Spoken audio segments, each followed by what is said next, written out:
नमस्कार, मैं हूं अभिजीत। आप है न्यूज 4 नेशन पर। बिहार विधानसभा चुनाव से पहले बिहार में विशेष मतदाता पुनरीक्षण का काम चल रहा था।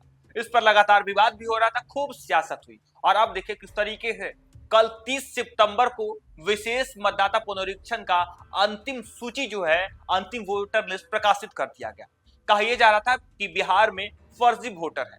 नेपाल बांग्लादेश से सटे जिले में लगातार जो है घुसपैठ हो रहा था। लोग बिहार में आकर गलत तरीके से फर्जी वोटर लिस्ट में नाम जुड़वा रहे थे। और इसके बाद बिहार में विधानसभा चुनाव होने थे और इससे ठीक पहले देखिए किस तरीके से चुनाव आयोग के द्वारा बिहार में विशेष मतदाता पुनरीक्षण किया गया। और जब अंतिम सूची आई, अंतिम वोटर लिस्ट आई, तब इसमें जो है चौंकाने वाले खुलासे सामने आए। कहा यह जा रहा है कि अंतिम सूची में नेपाल और बांग्लादेश से सटे जिले में जो वोटर लिस्ट में जो नाम थे उसमें कमी आई है, यानी फर्जी वोटर जो है वो बिहार में थे। और देखिए किस तरीके से बड़ा खुलासा हुआ है अंतिम प्रकाशन के बाद। हालांकि विपक्ष लगातार आरोप लगा रहा था कि गलत तरीके से बिहार के लोगों को अधिकार छीना जा रहा है। देखिए जब 30 सितंबर को चुनाव आयोग ने अंतिम वोटर लिस्ट का सूची जारी कर दिया, तब इसमें बांग्लादेश और नेपाल से सटे जिले में देखिए किस तरीके से, यानी सीमावर्ती इलाकों को लेकर देखिए किस तरीके से चौंकाने वाले जो है वो खुलासे हुए हैं। बिहार में मतदाता सूची के विशेष गहन पुनरीक्षण के तहत सबसे अधिक नेपाल एवं बांग्लादेश से जुड़े सीमा क्षेत्रों के जिले में मतदाताओं की संख्या में कमी आई है। ड्राफ्ट मतदाता सूची के पूर्व मतदाताओं की संख्या और अंतिम मतदाता सूची में दर्ज मतदाताओं की संख्या के मिलान से यह उजागर हुआ है। राज्य के सीमावर्ती जिले में पूर्व एवं पश्चिमी चंपारण, सीतामढ़ी, मधुबनी, सुपौल, किशनगंज एवं पूर्णिया शामिल है। इसमें से किसी जिले में मतदाताओं की संख्या नहीं बढ़ी है। वैसे ड्राफ्ट सूची के आधार पर तुलना करें तो कुछ जिलों में मतदाताओं की संख्या जरूर बढ़ी है, लेकिन इसकी वजह यह है कि पहली बार वोटर बनने वाले युवाओं के नाम जुड़वाने के लिए आवेदन किए, जिसके आधार पर उनका नाम जोड़ा गया। गौर हो कि एसआईआर के दौरान सीमावर्ती जिले में घुसपैठ के मुद्दे पर विवाद छिड़ा था।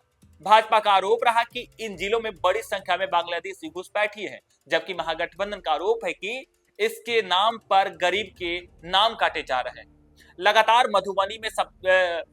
लगातार विपक्ष सत्ता पक्ष पर हमलावर था। खुद राहुल गांधी, नेता प्रतिपक्ष तेजस्वी यादव और विपक्ष के तमाम बड़े बड़े नेता ने बिहार में वोट अधिकार यात्रा किया। 15 दिनों तक चली इस यात्रा में लगातार केंद्र सरकार पर विपक्ष हमलावर रहा कि गलत तरीके से बिहार में गहन मतदाता पुनरीक्षण किया जा रहा है और लोगों के नाम काटे जा रहे हैं वोटर लिस्ट से। गलत तरीके से वोटर लिस्ट से नाम काटकर लोगों का अधिकार छीना जा रहा है। और देखिए एक तरफ बीजेपी का कहना था कि बिहार में लगातार घुसपैठियों की संख्या बढ़ रही है। चुनाव आयोग का कहना था कि बिहार में फर्जी वोटर अधिक है। बांग्लादेश और नेपाल के लोग जो सीमावर्ती इलाके हैं वहां पहुंच जाते हैं और गलत तरीके से फर्जी वोटर लिस्ट में नाम ऐड करवाते हैं, गलत फर्जी वोटर लिस्ट बनवा लेते हैं। और ऐसे में जब वोटर लिस्ट का सत्यापन हो रहा था तो फर्जी वोटरों का पता चला। देखिए किस तरीके से जब कल 30 सितंबर को लोगों को इंतजार था कि कब अंतिम सूची आएगा। देखिए किस तरीके से जब अंतिम वोटर लिस्ट का प्रकाशन हुआ, इसमें कई इलाके ऐसे हैं जहां पर वोटरों की संख्या में कमी आई। मधुबनी जिले की बात करें तो मधुबनी जिले में सबसे अधिक 2,66,900 मतदाताओं की संख्या कम हुई है।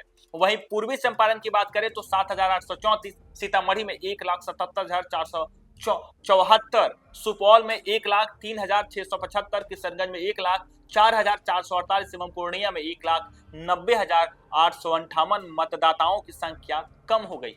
इन जिलों में बीएलओ और बीएलए सक्रियता काफी बढ़ी हुई थी। घुसपैठियों के मुद्दे पर सियासी संग्राम छिड़ा हुआ था। देखिए किस तरीके से अब विपक्ष के तरफ से जो है कहा जा रहा था कि गलत तरीके से नाम काटा जा रहा है, तो यहाँ अंतिम प्रकाशन आ गया वोटर लिस्ट का। और बिहार विधानसभा चुनाव से ठीक पहले देखिए किस तरीके से अब कहा यह जा रहा है कि जब बिहार में वोटर लिस्ट का पुनरीक्षण हुआ, वोटर लिस्ट का को लेकर देखिए किस तरीके से बिहार में वोटर लिस्ट पुनरीक्षण किया गया, उसके बाद से जो चौंकाने वाले ये सामने आए हैं, यानी जो नेपाल और बांग्लादेश से सटे सीमावर्ती इलाका बिहार का था, वहां पर वोटरों की संख्या घटी। यानी कहा यह जा रहा था कि जो चुनाव आयोग कह रही थी कि बिहार में घुसपैठी है, बिहार में फर्जी वोटर जो है वो सक्रिय हैं, और अब नए प्रकाशन में वो फर्जी वोटर लिस्ट से आउट हो गए। हालांकि इस खबर पर आपकी क्या राय है, कमेंट बॉक्स में जरूर बताएं। फिलहाल के लिए देखते रहिए न्यूज़ 4 नेशन।